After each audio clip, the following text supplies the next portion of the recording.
የጣሊያን አስተዋጽኦ ምንድነው? ክቡራን ቤተሰቦቻችን እንዴት አላችሁ? እንዴት ቆያችሁ? እንዴት ሰነበታችሁ? ሰላማችሁ ይብዛ ለማለት ወዳለው ይሄን መረጃ ላይክ ማድረግ ሼር ማድረግ የቀደም አጋርነታችሁንና ተባብራችሁን ማሳየት ፍጹም እንዳይዘነጋ ለማለት ወዳለው። እንግዲህ ያሮስን ሰብስክራይብ ስታደርጉ ላይክ ሼር ስታደርጉ ብዙ መረጃዎችን በየዕለቱ በየጊዜያቱ የምታገኙ ይሆናል። እንግዲህ ከመረጃዎቻችን መካከል በቅድሚያ እንድናደምጥ የምወደው የአስፈሪው ኢቦላ የሚባለው በሽታ አሁን ወደ ሀገራችን ኢትዮጵያ ባይገባም ግን ደግሞ በሀገራችን አፍሪካ በጣም አነጋጋሪ የሆነ ሆኗል። በተለይ ዲሞክራቲክ ኮንጎ ላይ አስፈሪነቱን እንዳስቀጠለ እግዚአብሔር ይመስገን እስካሁን ኢቦላ የሚል ነገር ሀገራችን ኢትዮጵያ አላስተናገደችም። ግን በአህጉራችን አፍሪካ ይሄ በሽታ በተደጋጋሚነት ይመጣልና አሁን ደግሞ ኮንጎ መጥቷል ማለት ነው። እንካዘ ሰዎች የኢቦላ ነገር ችላ ብላችሁታል። የዓለም ጤና ድርጅት ወርልድ ሄልዝ ኦርጋናይዜሽን ማለት ነው የዓለማችን ኢመርጀንሲ ሆኖ ወይ ደግሞ አስቸኳይ ምርመራ ይባል ድንገተኛ በሽታ ነው ብሎ ኦሬዲ ሰይሞታል። ቢያንስ 131 ሰዎች ሞተዋል ዲሞክራቲክ ሪፐብሊክ ኦፍ ኮንጎ ውስጥ አሁን ላይ ማለት ነው በኢቦላ ምክንያት። ኢቦላ አውትብሬክ ሊሆን ይችላል እና እስካሁን ድረስ እንዳልኳችሁ 130 ሰዎች ሞተዋል። ከ500 በላይ ሰዎች የሚሆኑ ማለት ነው ተጠርጥረው ሰስፔክትድ ሆነው ማገገሚያ ገብተዋል። ለምን እንደነገርኳችሁ ወርልድ ሄልዝ ኦርጋናይዜሽን ማለትም WHO ማለት ነው ኢንተርናሽናል ኢመርጀንሲ ወይም ደግሞ በአፋጣኝ ትኩረት የሚያስፈልገው ነገር ነው ብሎ ሰይሞታል። እናም ያው ከተያዙ ሰዎች መካከል አንድ የአሜሪካዊ ዶክተር ነው። እሱም ያው ኢቫኩዌት ተደርጓል ወይ ደግሞ ከሀገር እንዲወጣ ተደርጓል። በዚህ ምክንያት ሌላ ቦታ ትሪትመንት እንዲያገኝ ማለት ነው። አይ ቲንክ ጀርመን ያለችው ሴትዮ እንደምታውቁት ከዚህ በፊት ኢቦላ ተከስቶ ያውቃል። 2014 እስከ 2016 እና 28000 ሰዎች ነበረ ኢንፌክት የተደረጉት በዚህ ጊዜ ላይ። በዛም ጊዜ ላይ እንደምትመለከቱት ዌስት አፍሪካ አካባቢ ጊኒ፣ ሴራሊዮን፣ ከዛ ደግሞ አሜሪካ፣ ዩናይትድ ኪንግደም፣ ጣሊያን አካባቢ ኢቦላ ተከስቶ ነበር። አሁን ይሄ ነገር ተመልሶ እንደዛ ሊሆን የሚችልበት ቻንስ አለ እየተባለ ነው። እንግዲህ ኢቦላ በጣም ስሙ ራሱ ገኗል በአፍሪካ ላይና በጣም በርካቶችን የቀጠፈ የሚገኝ በርካቶቹን ያጠፋ የሚገኝ ነው። 131 ሰው በጣም በጥቂት ቀን ውስጥ ኮንጎ ላይ እንደሞቱ ተነግሯል። በዛው ልክ ደግሞ 500 ያላነሱት ደግሞ እንደደረሰባቸውና በልዩ ክትትል ክፍል ውስጥ እንዳሉ የተሰማ ነው የሚገኝ። ስለዚህ መችና መች ድንገተኛ ነገሮች መጥተው እኛን እንድንሞት እንደሚያደርጉ አናውቅ። ሁላችንም እንደምናውቀው የኢቦላ የተነሳ ጊዜ ማነው ኢቦላ አልኳቸው ኮቪድ የሚባለው ነገር ሲነሳ ዓለም ላይ ተንቀጠቀጠችው። ማናችንም ከቤት ሳንወጣም ነበረ። ሁላችንም የምናቋቃችን ያ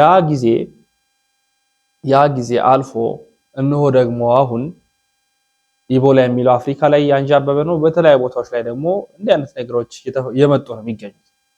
ስለዚህ መጸለይ ስለ ዓለማችን መጸለይ ያለብን፣ ስለ ሀገራችን መጸለይ ያለብን። ወደ ብፁዕ አባታችን ላምራ ብፁዕ አቡነ ይስሐቅ የወላይታ ሀገረ ስብከት ሊቀ ጳጳስ ታላቁ ደገኛው ትሁቱ አባታችን አለቀሱ። ያለቀሱት በእውነት በአንድ መንፈሳዊ ልጅ ሀዘን ላይ ተገኝተው ቢሆንም ያሳዝናል። አባታችን ምን አይነት ሩሩ እንደሆኑ ከተበደለው ጋር የተበደለ መስለው፣ ካዘነው ጋር ያዘነ መስለው፣ ከተደሰተ ጋር ደግሞ ደስተኛ መስለው፣ በበዓል የተቸገረ ካገኙ ችግርተኛውን ደግፈው፣ የታሰረ ካለ ሄደ ጠይቀው፣ ቤተክርስቲያኑን አንጸው፣ ገጠር ከተማ ተመላልሰው፣ ቢጫውን የሚለብሱት ራሱ ቢጫውን አስኪኝ ለብሰው ጾም ጸሎት ያወጁ የሚጸልዩ የሚራሩ አባታችን በድጋሚ ያስለቀሳቸውን ክስተት እናስተምራቸው። ልቤ በጣም አዝኗል፣ አልቅሻለሁ። አይቀርም ኑንካያ ባና ኢየሱስ ጌኮ ወታወስዳ ጳውሎስ አድዋኮ አዋዳንኮያ ማርያም ሄዷኮ ሳድዋን ሽቅዳ ጎዳይ ባይና ነሻ ቄዳን ቻቱኮ ኑፔራሴ ግል መቅደስያ ኖትዳ እስቴፋኖስ አሎ አጌታን ቦይኒላ አባ ማርካልኪላ ጌሻን ወርጊስያዶ አላዛር አድዋካ ሞኪዲ ኤኪዳን ማዋ አብራሜዶ ሞኪዲ ኤርካና አዋንጉቲዳና ሙሴ አሮናዶ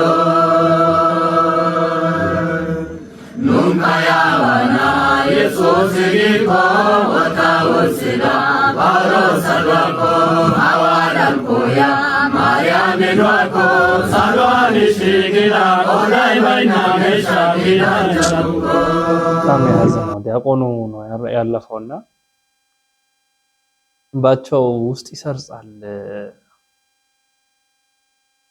ብፁዕ አቡነ ይስሐቅ ሀገረ ስብከታቸው አይወጡም ገበሬው አናጺው ቀዳሹ መምህሩ በቋንቋ ሰባኪው ብዙ ስም ነው ያላቸው ጳጳስ የተባሉ ይጠራሉ በቃ እኚህ ናቸው አባት ለተበደሉት ፍትህ የሚጠይቁ በጎፋ ስላሉት አይተናል መሬት መሸራተቱ ሲመጣ ጎርፎ ሲመጣ ያንዳንዱ ነገር ሲመጣ ከፊት የሚቆሙት አባታችን ናቸውና እኛ አባታችን ደግሞ ደስ የሚል ንግግር በአንድ ወቅት ተናግረው ነበር ሁሉም ማላፊ ነው ሁሉም ጠፊ ነው ስልጣንም ሀጅ ነው ብለው ነበር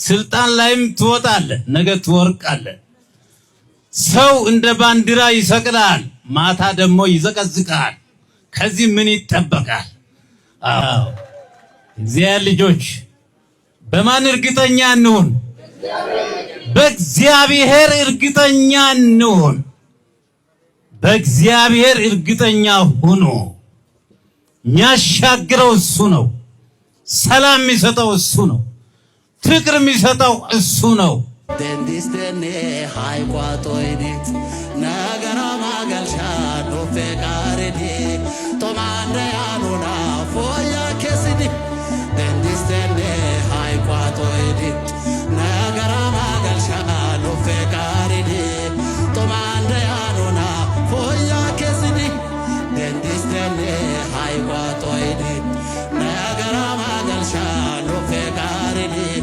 ቶማንደ ያኑና ፎያ ከሲዲ ደንዲስተኔ ሃይቋጦይዲ ነገራ ማገልሻ ዶፌቃሪዲ ቶማንደ ያኑና ፎያ ብፁዕ አቡነ ይስሐቅ የብፁዕ ቅዱስ አቡነ ተክለ ሃይማኖትን ፈለግ የሚከተሉ ናቸው ብፁዕ ቅዱስ አቡነ ተክለ ሃይማኖት የኢትዮጵያ ኦርቶዶክስ ተዋሕዶ ቤተክርስቲያን ሶስተኛው ፓትርያርክ ናቸውና የሳቸውን ፈለግ የሚከተሉ ታላቅ አባት ናቸው ብፁዕ አቡነ ይስሐቅ እውነት ለመናገር እጅግ በጣም የሚወደዱ አባታችን ናቸውና ሁሉም ማላፊ ነው ዛሬ ያነገሰ ዛሬ ከፍ ያደረገ ነገ ቁልቁል የሚሰቅል ነው ብለዋል እውነት ነው በእውነት ወደ ቀጣይ መረጃችን ስናመራ እውነቱን እንዲያውቁ እፈልጋለሁ ብሎ እፎይ በአድዋ ስለነበረው ነገር ተናገረ ታሪክ እንዳንቀማ ሆነም ያ የሆነ ያለው ሌላ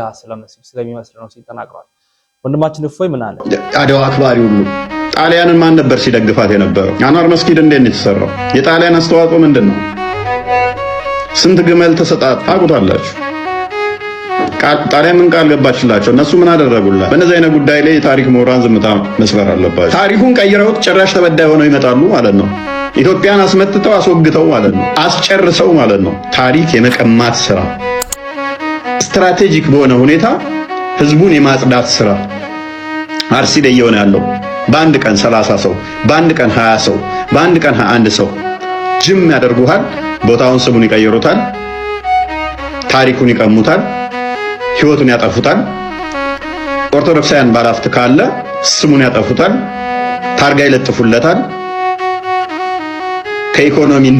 ኢኮኖሚው እንዲዳከም ያደርጉበታል እንዲሰደድ ያደርጉታል ሪሎኬት ካደረገ ደግሞ ያ ሰውዬ ስቴብል አይሆንም እንደገና ሳይኮሎጂካል ዋርፌር ይከፍቱበታል ፍራቻ እንዲሰማ ያደርጉታል ያሸማቅቁታል ኦልዌይስ የነሱ ደጋፊ የነሱ ባሪያ የነሱ ጥገኛ የነሱ ተለጣፊ እንዲሆን ያደርጉታል ስበሩ የነን ፍራቻችሁ ይሄንን መስበር ማችሉ ከሆነ ዋጋ ትከፍላላችሁ ያንዳንዳችሁ በሰንበዲ ምንቶ አይደለም ይሄ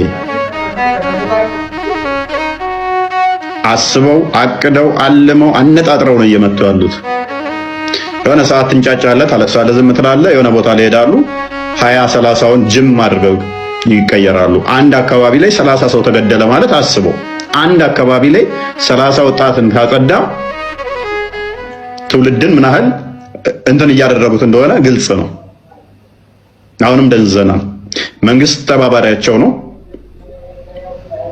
ምንም እናመቻምቸው ነገር የለም። ጊዜው የነሱ ነው። ምንም እናመቻምቸው ነገር የለም። ታሪክ እየቀየሩ ነው። ከዛ በላይ ስነ ልቦናህን እየገደሉ ነው። ከዛ በላይ ምትለጠፉ ከምንም በላይ ጥንቃቄ አድርጉ። ታሪካችሁ እንዲሰለም ምክንያት የምትሆኑ ጥንቃቄ አድርጉ። ታሪክ ከባድ ነው። አዲስ ታሪክ እየጻፉላችሁ ነው። አዲስ ታሪክ እያመጡላችሁ ነው።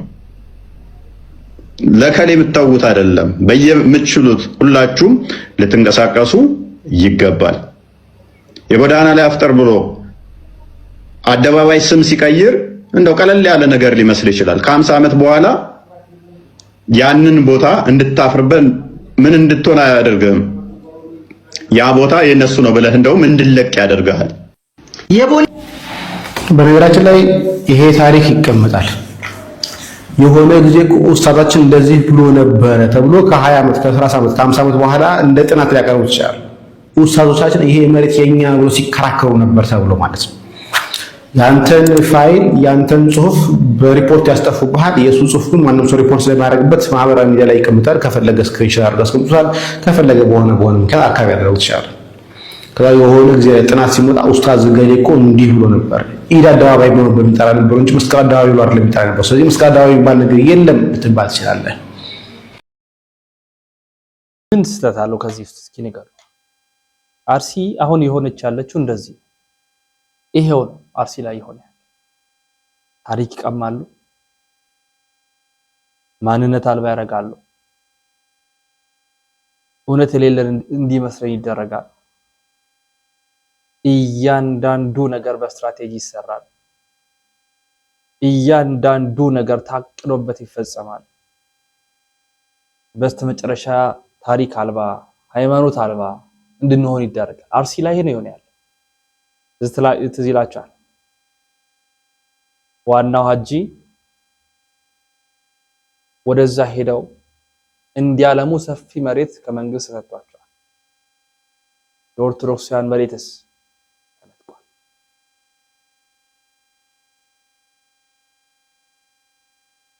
ይሄ ነው የሆነ ያለው። ነገ አርሲ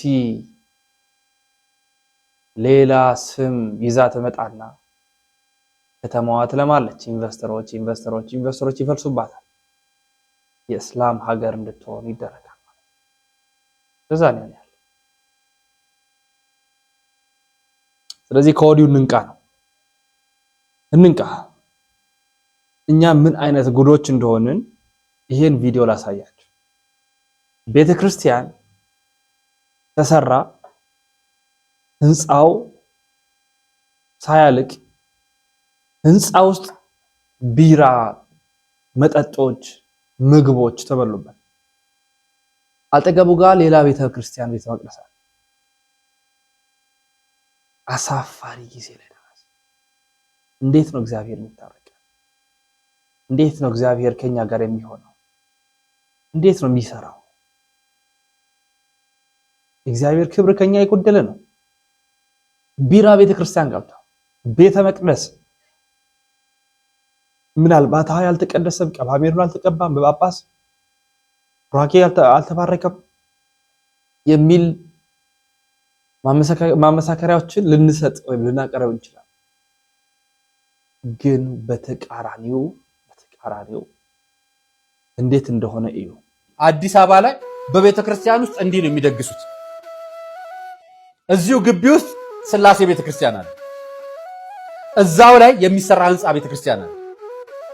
ህንፃ ቤተ ክርስቲያን የተጀመረው ህንፃ ቤተ ክርስቲያን ላይ ለ8ኛ ዙር እንዲህ አይነት የመጠጥ ድግስ አዘጋጅተዋል። ቢራ፣ አልኮል፣ ጠላ፣ ጠጅ፣ ስጋ ቁርጥ፣ ጥብስ፣ ጥሬ ቤተ ክርስቲያን ውስጥ ግቢ ውስጥ ቅባሜሮን ካልተቀባ አልተባረከም የሚል ቃል ነግረዋቸው ለምዕመኖቹ። ይሄን ያደረጉት ካህናቶች ናቸው። ይሄን ያደረጉት አስተዳዳሪው ናቸው። ይሄ አንድ ቤተ ክርስቲያን እንዳይመስላችሁ። ፈለገው ስላሴ ብቻ ይምሰላችሁ። 58 ነው። ሐና ማርያም አለ፣ ገብርኤል አለ፣ ዱከም አለ።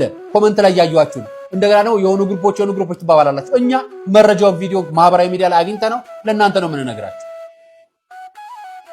በቤተ ክርስቲያን ውስጥ የሚረክሰው ኃጢአት የሚሰራው የሚቀድሰው አንድ አይነት ሰው እየሰከረ ኃጢአት እየሰራ ተቀደስ ይሉታል። መቱ ምዕመን የለምና ከነመሬቱ አንስቼ ሰሜን ሸዋ ላይ ልውሰደው የሚል ዘር የተቃባ ንግግር፣ በጣም የታበየ ንግግር በእግዚአብሔርም ላይ በምዕመንም ላይ ጥሩ አይደለም፣ ትክክል አይደለም። ይሄም እንግዲህ ሲጠጡ እየተመለከታችሁ ነው አይደል? አስተናጋጅ አላቸው፣ ህፃናት አሉ፣ በመሃላቸው ወጣቶች አሉ። እንደምታዩት ሙሉ ቤተክርስቲያኑ ሙሉ ከካህናት ጀምሮ ምዕመን እየበላ እየጠጣ ህንፃ ቤተክርስቲያን ገቢ ማሰባሰብ ይሰራል። እየሰከረ ጠጅ ተጥሏል። አሁን ሰንበቴ ቤት ውስጥ ጠጅ ሲጣል የሰንበቴ ቤት የሚገኙ ጽዋ ማህበራትን አውጥተው ይጥሏቸዋል ከውጭ ወይ ደግሞ ሌላ ቤት ያስቀምጧቸዋል። ሊሰከር ጠጅ ይጣላል። እንደው ለበረከት ለምናምን ተብሎ ትንሽ ይዞ የሚሄደው ችግር የለውም እኮ እሱ መጠኑ ማነስተኛ ስለሆነ። ይሄ ግን ለማስከር ነው መጠጡ ራሱ የሚዘጋጀው፣ ቢራው የሚገዛው በጀት ተበጅቶ ዛሬ አውርተን ነግረናቸው አዎ ጥፋት ነበር ግን አሁን አንድ ጀምረነዋል አሉ። እንዴት ወደኛ ይቅር? መች ለእግዚአብሔር እንኳን እድል ሰጠው። እኛ ምዕመናንም ወረተኛ ነን። አባት ነን የምንባለውም ደግሞ እንዲህ አይነት ነገሮችን እያደረግን ነው። እግዚአብሔር በብዙ አዝኖብናል። ቤተ ክርስቲያን አዝናብናለች። እጅግ ያሳዝናል፣ ያስከፋል። በእውነት እጅግ ያስከፋል። መቼ ይሆን የሚጠራው? መቼ ይሆን የሚስተካከለው? እግዚአብሔር ይወቅ፣ እግዚአብሔር ይወቅ። ወደ ቀጣይ መረጃችን ላምራ። ሀገር መጥላት ምን ማለት ነው? ሀገር መጥላት ከወዲሁ ካልታከሙት ራስን የመጥላት ክፉ በሽታ ነው ይለናል ጠበቃና የሕግ አማካሪ አያለው ቢታኒ። ሀገርን መጥላት ራስን ከመጥላት የሚመነጭ ክፉ በሽታ ነው። ጠበቃና የሕግ አማካሪ አያለው ቢታኒ ነኝ። እንዴት ነው አንድ ሰው መሪው አሊያም ደግሞ አመራሩ አሊያም ጎረቤቱ አስቀያሚና አስነዋሪ ተግባር ስለፈጸመበት ሀገርን መጠሪያውን ክብሩን ጠልቼሻለሁና ከማንነቴ ልትፋቂ ይገባል፣ ሀገሬ ነሽ ብዬሽም ልጠራሽ አይገባም፣ በስምሽም ልጠራ አይገባም ማለት ከራስ ጥላቻ የሚመነጭ ካልሆነ በቀር ሀገርን መጥላት አይቻልም። እንዴት ባለ መልኩ ነው አንድ ሃይማኖት ወይም ደግሞ ቤተ እምነት ጳጳሱ፣ ቄሱ፣ ሼካው አሊያም ደግሞ አገልጋዮች በሚፈጽሟቸው አስነዋሪ ተግባራት አይ ሃይማኖቴ ልክ አይደለምና ከዚህ ሃይማኖት ልለቅ ይገባል እንዴትስ ይባላል? ምክንያቱም በግለሰብ የሚመዘን ሃይማኖትም ሀገርም የለም። ሀገር ከዳር ድንበር የዘለለ ማንነት ነው። ሀገር መገለጫ ነው፣ ስያሜ ነው። ስለዚህ በሀገራችን ላይ አሊያም ደግሞ በሃይማኖታችን ላይ ግለሰቦች ወይም ደግሞ ተቋማት በሚፈጽሙት ደባ ጥላቻ እንዲኖረን ዘንድ አያስፈልግም። ለሀገር እንዋደቃለን። ለሀገር ተገቢውን ዋስትና ዋጋ ከፍለን ሀገርን እናጸናለን እንጂ ለግለሰቦች ወይም ለተቋማት ብለን ሃይማኖትንም ሀገራችንን አንሸጥም፣ አሳልፈን አንሰጥም። በዚህ ሐሳብ ከተስማማችሁ ለብዙዎች እንዲደርስ ኮፒ ሊንክ፣ ሼር፣ ሪፖስት ማድረግና አትርሱ። አመሰግናለሁ። ሀገር ነው፣ አይጠላም፣ ሊጠላም አይችልም። ከሀገር ወደ ማን ወዴት እንሄዳለን? ምናልባት አንዳንድ ነገሮች ላያስደስቱን፣ ላንወዳቸው፣ ላይዋጡልን ይችሉ ይሆናል። ሀገር ግን ሀገር ናት። በምን ሚዛን ውስጥ የማትገባ ናት ሀገር ናት። ወጣቱ ተስፋ እየቆረጠ ነው። እስከ መቼ ነው ፈጣሪ ይመጣል፣ ፈጣሪ መጥቶ ይፈርዳል፣ ፈጣሪ አለ፣ ፈጣሪ ሁሉን ነገር ይቀይራል እያለን እንደዚህ ኑሯችን እየከበደ እንደዚህ ከዕለት ዕለት እያሽቆለቆለ የምንኖር? የምሬ ነው የምነግራችሁ። እስከ መቼ ነው ፈጣሪ አለልን? ፈጣሪ ነው በቃ መፍትሄ የሚሰጠን፣ ፈጣሪ ነው ሁሉን ነገር የሚያስተካክለው። እኔ እምነቴ ኦርቶዶክስ ነው፣ ክርስቶስን ነው የምላችሁ። በፈጣሪ በጣም ማምን ሰው ነው። ፈጣሪም አለ፣ ፈጣሪም ሁሉን ነገር መጥቶ ይፈርዳል የሚል ሰው ነው። ግን እስከ መቼ ነው እንደዚህ ታግሼ የምኖረው? እንደዚህ ከዕለት ዕለት ኑሮ ያሽቆለቆለ የማህበረሰብ ኑሮ እንደዚህ ያሽቆለቆለ እስከ መቼ ነው ደብቄ የምሆነው? እስከ መቼ ነው እንደዚህ የምታገለው? ሁሉም ነገር እኮ ተስፋ እንድንቆርጥ ነው የተደረገው። ክርስቶስን ነው የምላችሁ። ሁሉንም ነገር ላይ ማለት ነው። ትራንስፖርት ላይ፣ የትምህርት ላይ፣ ስራ ላይ ሁሉንም ነገር በቃ ጊቭ አፕ እንድናደርግ ነው። እና እስከ መቼ ነው ፈጣሪ ይፈርዳል እያልን የምንታገሰው? ፈጣሪስ መቼ ነው መጥቶ የሚፈርደን? ክርስቶስን የምሬ ነው የምላችሁ። ስለተሰማኝ ነው የማወራችሁ። እንባን በውሌ ላይ ይለኛል ነው የምላችሁ። እንዴት በአንድ ቀን 25 ብር ነዳጅ ይጨምራል? ክርስቶስን የምሬ ነው። ምን አይነት የወደቀ ሀገር ላይ እንደምኖር አላውቅም። እንዴት በአንድ ሌሊት 25 ብር ነዳጅ ይጨምራል? እንዴት ትራንስፖርት ላይ በአንድ ቀን 20 ብር ይጨምራል? እንዴት ነው? የምሬን ነው የምነግራችሁ። እንዴት ነው? እስቲ ጓዳችሁን ኑሯችሁን እዩት እስኪ ቤተሰባችሁን፣ ጎናችሁ ያለውን ጎረቤታችሁን እዩት እስኪ። ሁሉም እኮ ከፍቶታል። በቃ እንባ ነው እንጂ እንደዚህ አውርዶ እንዲመንታ መንተውን እየወረደ ማልቀስ ነው እንጂ የቀረው እኮ ሁሉም በልቡ አልቅሷል እኮ። እስከ መቼ ነው በቃ ፈጣሪ ይመጣል እያለን የምንታገሰው? እስከ መቼ ማለት ነው? እና ኑሮ እኔ ብቻ ነኝ የከበደኝ ነው? እኔ ብቻ ነኝ እየወጡኝ ስመለስ በጣም እየከፋኝ የምመለስ? እኔ ከዛሬ 2 ዓመት በፊት እኮ እንደዚህ ተሰምቶኝ አያውቅም። ምክንያቱም የሚያሳስበኝ ስለ ደህንነቴ ብቻ ነበር እንጂ ወጥቶ ስለ መግባት ያሳስበኝ፣ እንዲህ ነገሮች ስለመቀየሩ ያሳስበኝ። አሁን ግን ሁሉም ነገር ያሳስበኝ፣ ደህንነት ያሳስበኝ። አልገባችሁ? እና በጣም ስለከፋኝ ነው ወራችሁ። ልጅ ታሜን ይመሻችሁ። ሁሉም ሰው ተስፋ እየቆረጠ ነው። ማጽናኛ ቃል እንኳን ማምጣት እስኪከብድ ድረስ እንዲያ የሆነ ነው። ያሳዝናል። ሰይጣን መጨረሻ ላይ የሚመዛት ካርዱ ተስፋ ማስቆረጥ። ብትገድል፣ ኃጢአት ብትሰራ፣ ብታመነዝር፣ የከፋ ነገር ብታደርግ ሰይጣን ባንተ ተስፋ አይቆርጥም። ሰይጣን ባንተ የመጨረሻውን ድል የሚያደርገው ተስፋ ሲያስቆርጥ ብቻ ነው።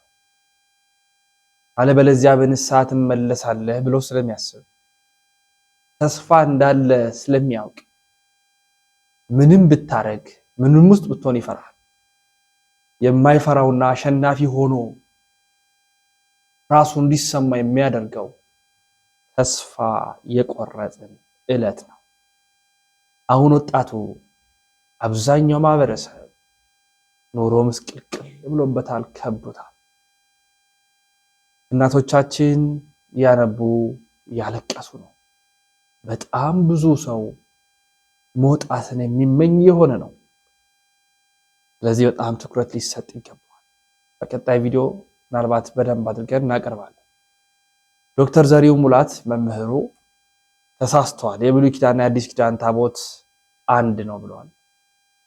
የአዲስ ኪዳን ታቦት የስጋው ደግሞ መሰዊያ ነው። የኦሪየንታል አብያተ ክርስቲያናት ታቦት መሰዊያ አላቸው። ታቦት መሰዊያ ነው። ቅዱስ ጠረጴዛ ተብሎ ይጠራል። ይህን ሁሉ ግን ሽሮታልና እንካታለን።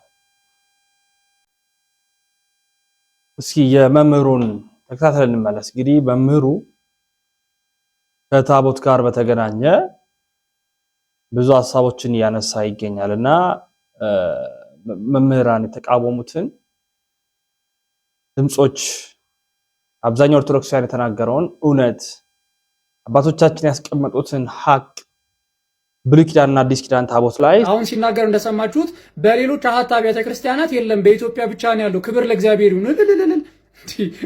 ምን ማለት ነው? ስለምንድን ነው እየተወራ ያለው?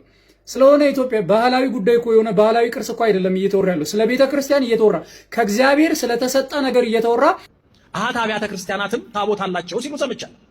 አሃት አብያተ ክርስቲያናት ታቦት የላቸው፣ ወይንም ግብጽ ታቦት የላትም፣ አርመን ታቦት የለውም፣ ሶሪያ ታቦት የላትም፣ ህንድ ታቦት የላትም። ታቦት ያላት እና ስርዓተ ታቦት ያላት የኢትዮጵያ ኦርቶዶክስ ተዋህዶ ቤተክርስቲያን ብቻ ናት። ክብር ምስጋና ለመድኃኔዓለም። ባጭሩ ፍጹም ስህተት ነው የተናገረው ነገሮች ፍጹም ስህተት ነው ባጭሩ። በነገራችን ላይ እያወራ ያለው የብሉይ ኪዳንና የአዲስ ኪዳን ታቦት አንድ አይነት ነው፣ ምንም ልዩነት የለውም። አሰራሩም ቅርጹም አንድ አይነት ነው። የሚለየው ላይ የሚቀርበው መስዋዕት ብቻ ነው እያለ ነው ማብራሪያ ይሰጥ የነበረው። ከዛ ደግሞ ጠረጴዛ ተብሎም አይጠራም እንደዚህ።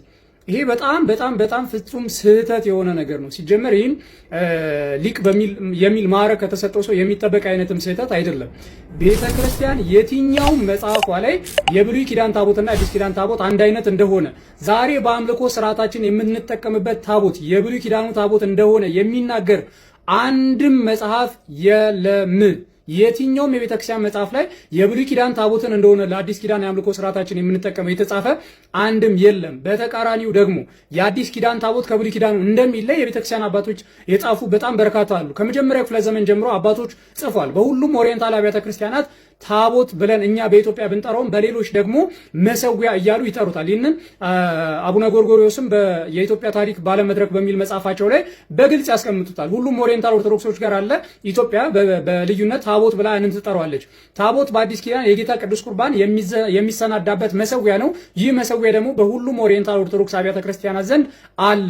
ጠረጴዛ ተብሎ የጌታ ጠረጴዛ ተብሎ ይጠራል ላይ ኦፍ ኮርስ ይጠራል። እንዴ ሲጀመር መጀመሪያ ላይ እኮ ይህ ቃል ተጠቅሶ የሚገኘው መጽሐፍ ቅዱስ ላይ ነው። መጽሐፍ ቅዱስ እኮ ነው የጌታ ጠረጴዛ ብሎ የሚናገረው። ማንን ነው የምንቃወመው?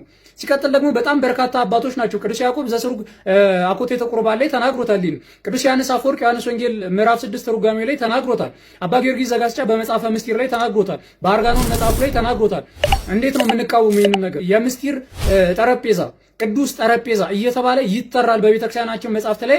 ኦፍ ኮርስ በትክክል አለ። ይሄ የቤተክርስቲያናችን አገላለጽ ነው ቅዱስ ጠረጴዛ የሚለው። ይህ ደግሞ በሁሉም ኦሪየንታል ኦርቶዶክስ አብያተ ክርስቲያናት አለ። ሲቀጥል አሁን ሲናገር እንደሰማችሁት በሌሎች አሃት አብያተ ክርስቲያናት የለም፣ በኢትዮጵያ ብቻ ነው ያለው። ክብር ለእግዚአብሔር ይሁን። ምን ማለት ነው? ስለምንድን ነው እየተወራ ያለው? ስለሆነ ኢትዮጵያ ባህላዊ ጉዳይ እኮ የሆነ ባህላዊ ቅርስ እኮ አይደለም እየተወራ ያለው። ስለ ቤተ ክርስቲያን እየተወራ ከእግዚአብሔር ስለተሰጠ ነገር እየተወራ ሌሎች ጋር የለም እኛ ጋር ብቻ ነው ያለው፣ ደስ ይበለን እልል በሉ ምናምን ይባላል እንዴ? እግዚአብሔር እንደዚህ ይባላል እንዴ? እንዴ ስለ እምነት እኮ ነው የምናወራው። አንዲት ስለሆነች ዩኒቨርሳል ቤተክርስቲያን እኮ ነው የምናወራው። አሃት አብያተ ክርስቲያናት እኮ አንዲት የጌታ አካል ናት፣ አንዲት የጌታ ስጋ ናት። ሌሎች ጋር የለም እኛ ጋር ብቻ ነው እግዚአብሔር ይመስገን ምን ማለት ነው?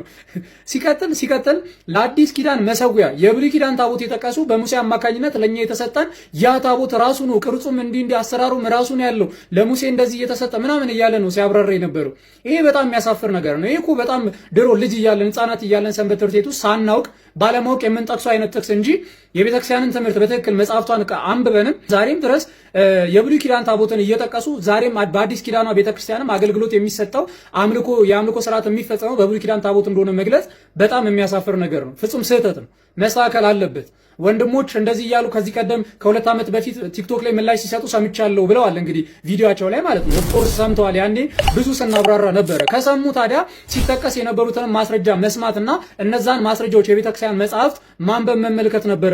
እንዴ የቤተክርስቲያን ማዕረግ ሰጣ፣ አውደ ምሕረት ሰጣ። በአውደ ምሕረት እያስተማሩ እንደዚህ አይነት የቤተክርስቲያን ግልጽ ኢቭን የቅዳሴ መጽሐፏ ላይ ጭምር ያለን ነገር የቤተክርስቲያን ትምህርት አይደለም እንደዚህ የሚባል የለም እያሉ መናገር በጣም የሚያሳፍር ድፍረትም ስህተትም ነው። ሰላም ክርስቶስ ይብዛላችሁ።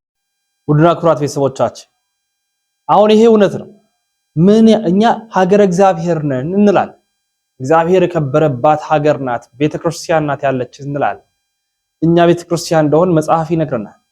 እኛ ግን ወረድ ብለን ወደ ምዕመናኖቻችን ስንሄድ በእውነት ምዕመናኖቻችን ማለትም እኛ በቤቶቻችን ውስጥ ያለው ስርዓት እኛ ሰራተኞቻችንን ጥበቃዎቻችንን እንዴት ባለ መንገድ ነው የምናስተናግደው? ደሃው እንዴት ባለ መንገድ ነው የምናስተናግደው? የነድሆን ሁላችንም እንዴት እንደምናስተናግድ እናውቃለን። አንድ ነን። ይሄን በጣም ራሳችን እንድንፈትሽ እንድንጠይቅ እፈልጋለሁ። ስለዚህ በጣም ብዙ ማስተዋል የሚጎሉ ነገሮች አሉ፣ እንድናስተካክለው ነው።